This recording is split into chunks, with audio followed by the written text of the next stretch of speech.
Hello বন্ধুগণ, আশা করি আপনারা সকলে খুব ভালো আছেন।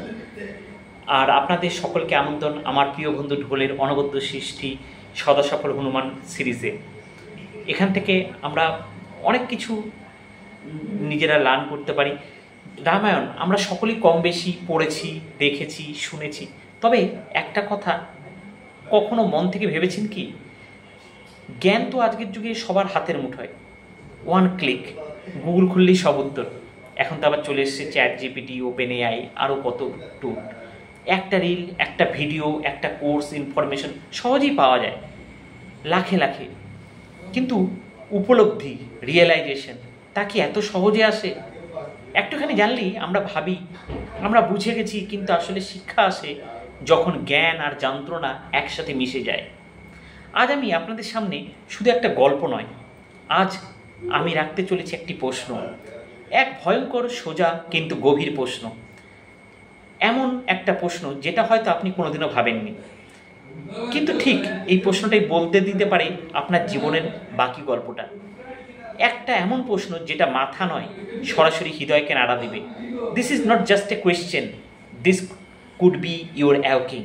প্রশ্নটা এমন, অঙ্গদ ছিলেন বলশালী, বুদ্ধিমান, দক্ষ, হনুমানজির মতোই এক অসাধারণ বীর। তবুও হনুমানকে মনে রাখে যুগের পর যুগ, অঙ্গদকে নয় কেন? একই শক্তি, একই যোগ্যতা, তবে ইতিহাসের আলো শুধু হনুমানজির উপর কেন? ইতিহাস কেন তাকে হনুমানজির মতো মনে রাখেনি? কেন আমাদের ভক্তি ও কৃতজ্ঞতার আলোটা শুধু হনুমানের উপর পড়ে, অঙ্গদের উপর নয়?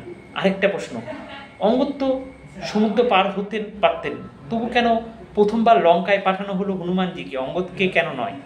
আসুন একটু গভীরে যাই, কারণ এই প্রশ্নটা শুধু রামায়ণের নয়, আমাদের জীবনেরও প্রশ্ন। বন্ধুরা, আজকের এই ভিডিওটা শুধু বড়দের জন্য নয়, আমার ছোট ছোট বন্ধুরাও যারা গল্প ভালোবাসে তাদের জন্য। হয়তো এখনই তোমার মনে প্রশ্ন জাগছে, হনুমানজিকে তো চিনি, কিন্তু এই অঙ্গদ আবার কে?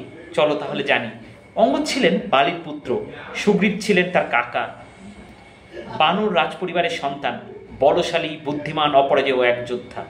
তার শরীরে বইছিল সেই বালিরই রক্ত, সেই বালি যিনি শুধু এক যোদ্ধা নন, এক ভয়ঙ্কর কিংবদন্তি, রাবণ, সমগ্র পৃথিবীর তাস, লঙ্কার রাজা, যিনি দেবতাদেরও কাঁপিয়ে তুলেছিলেন।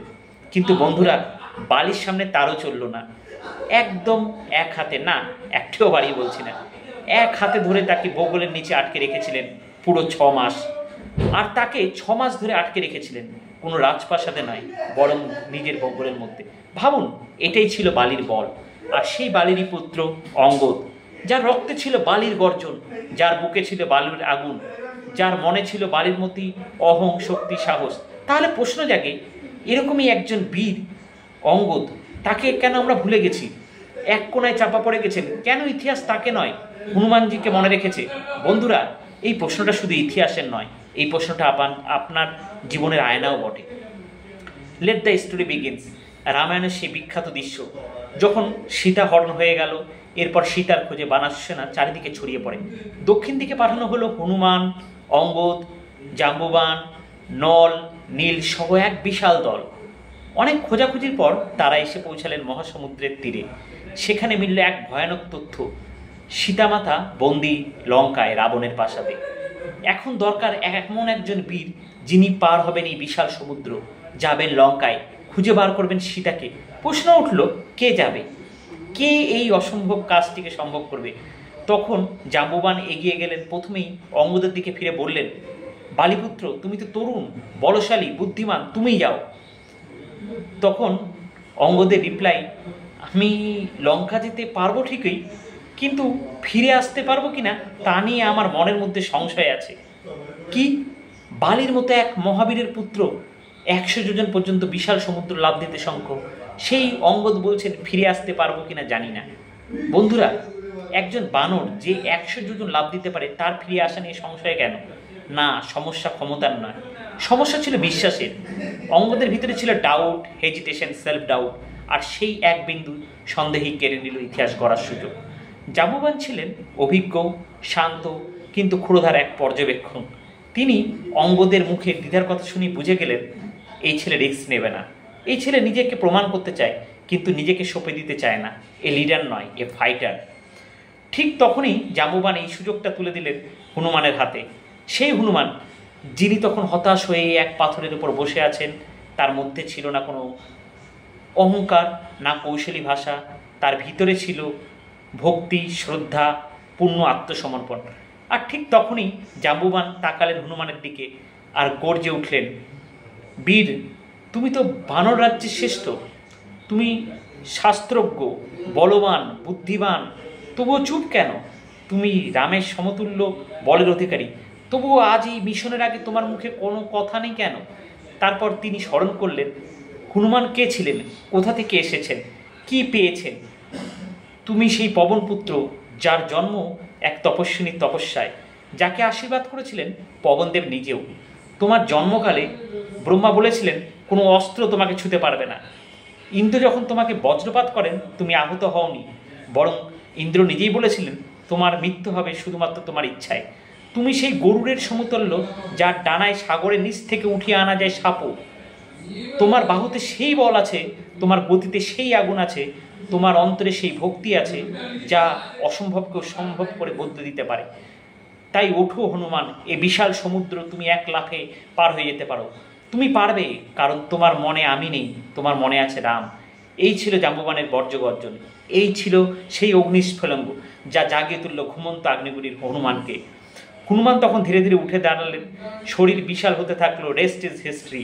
বন্ধুরা, এই গল্প রামায়ণের বটে, কিন্তু প্রতিচ্ছবি আমাদের মধ্যেই আছে।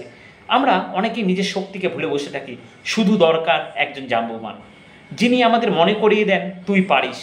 কিন্তু বন্ধুরা, জাস্ট একবার ভাবো, যদি সেই দিন অঙ্গদ নিজের সংশয় কাটিয়ে বলতেন আমি যাব, আমি ফিরবো, আমি সফল হব, তাহলে আজ হয়তো আমরা হনুমান চল্লিশা নয় অঙ্গদ চল্লিশা পড়তাম। মন্দিরে উচ্চারিত হতো জয় অঙ্গদ মহাবীর, তার নামেই হতো জয়ধ্বনি, পুজো, স্তব। কিন্তু তা হয়নি কেন? শুধুমাত্র একটি কারণে, সংশয়। Doubt killed destiny. আজও একই জিনিস ঘটে কর্পোরেট জগতে। দক্ষতা আছে, ট্যালেন্ট আছে, স্কিল আছে, তবুও আমি পারবো না, এটা আমার পক্ষে কঠিন। যদি ব্যর্থ হই, ফিয়ার অফ ফেলিওর। এটা এক ফোঁটা ডাউট হিস্ট্রি গড়ার সুযোগ কেড়ে নেয়। যেখানে একজন অর্ডিনারি এমপ্লয়ি হয়ে উঠতে পারত একজন এক্সট্রা অর্ডিনারি লিডার, যেখানে সে হারিয়ে যায় মিডিওক্রেসির ফেরে। বন্ধুরা, এখানে প্রশ্নটা তোমার কাছে, তুমি কি অঙ্গদের মতো নিজেকে নিয়ে সন্দেহ করবে? তুমি কি ফিরে আসার গ্যারেন্টি না পেয়ে নিজের সামর্থ্য থামিয়ে দিবে? নাকি তুমি হবে হনুমানের মতো নির্ভীক, আত্মবিশ্বাসে পূর্ণ, আর নিজেকে বলবে আমি যাব, আমি পারবো, আমি করব। এই ভিডিওটা যদি তোমার ভিতরের অঙ্গদকে জাগিয়ে তোলে, তাহলে লাইক করো, শেয়ার করো আর সাবস্ক্রাইব করে নাও কর্পোরেট দাদুজির এমন আরও এনার্জি ড্রিভেন, মাইন্ড চেঞ্জিং ভিডিওর জন্য। সো আমরা অনেক সময় পারফেকশনের পিছনে ছুটি, এবং পারফেকশনের পিছনে ছুটতে গিয়ে আমাদের যে কোয়ালিটি আছে আমরা কোনোটাই ট্রাই করি না, মিনিমাম ইনিশিয়েটিভ নিই না। আমরা ফিয়ার অফ ফেলিওরের ভয়ে আমরা আটকে যাই। তো আমার আর যখনই কোনো কিছু জীবনে করতে চাই তখন বাধা আসবে, এবং সেটাই স্বাভাবিক। কিন্তু আমরা সেই ভয়ে, ফেইলিওরের ভয়ে যদি আমরা আটকে থাকি, তাহলে আমরা জীবনে কোনো প্রোগ্রেস করতে পারবো না। আমাদেরকে মাঝে মাঝে ফেইলিওরকেও অ্যাকসেপ্ট করতে হবে, এবং সেখান থেকে নতুন লার্নিং নিতে হবে, এবং সামনের দিকে এগিয়ে যেতে হবে। এই মানসিকতা যদি আমরা গড়তে পারি, তাহলে আমরা অনেক কিছু আনঅ্যাচিভেবলকে অ্যাচিভেবলের দিকে নিয়ে যেতে পারি। আজকে আমি যখন এখানে রেকর্ড করবো ভাবছি, আপনি শুনতে পাচ্ছেন অনেক ব্যাকগ্রাউন্ড নয়েজ, অনেক কিছু, হ্যাঁ, যেটা কিনা আমার অবস্ট্যাকেল অবশ্যই। কিন্তু আমি যদি তার জন্য যদি থেমে থাকি এবং সেটাকে যদি এক্সকিউজ দিই, এবং আমি ভাবছি আজকে আমি যেটা বলতে চাইছি, যেভাবে বলতে চাইছি, আমি এক্সপ্রেসটা ঠিকঠাক করে করতে পারছি না আমি সুন্দরভাবে, কিন্তু আমার টার্গেট যে না, আমাকে উইকলি আমাকে একটা করে আমি আমার নিজের কমিউনিকেশন স্কিল বা আমি কিছু শেয়ারেবল, যেটা কিনা আলাদা জনের মাইন্ডসেটকে মোটিভেট করতে পারে। হয়তো একজনকে যদি কোনোভাবে তার কনফিডেন্স বা সেলফ স্টিম বাড়িয়ে তোলার কাজে হেল্পফুল হয়, আমার কাছে সেটা একটা বিশাল বড় অ্যাচিভমেন্ট। তো আমার মনে হয় আমাদের জার্নিটা শুরু করা উচিত, এবং ফিয়ার অফ ফেলিওর এটাকে আমাদের কাটিয়ে সামনের দিকে এগিয়ে যাওয়া উচিত। তো যাই হোক, আপনারা খুব সুস্থ থাকুন, ভালো থাকুন। আর আমার এই প্রিয় বন্ধু ঢোল, যে খুব এনকারেজিং, এবং আমাকে আমার জার্নিতে অনেক সময় অনেকভাবে এনকারেজ করেছে। I am very much encourage from him and তার আর এই যে ক্রিয়েটিভিটি, আমি এটাকে সত্যি রেসপেক্ট করি। যাই হোক, আপনারা সকলে খুব ভালো থাকুন, সুস্থ থাকুন। Bye bye, see you.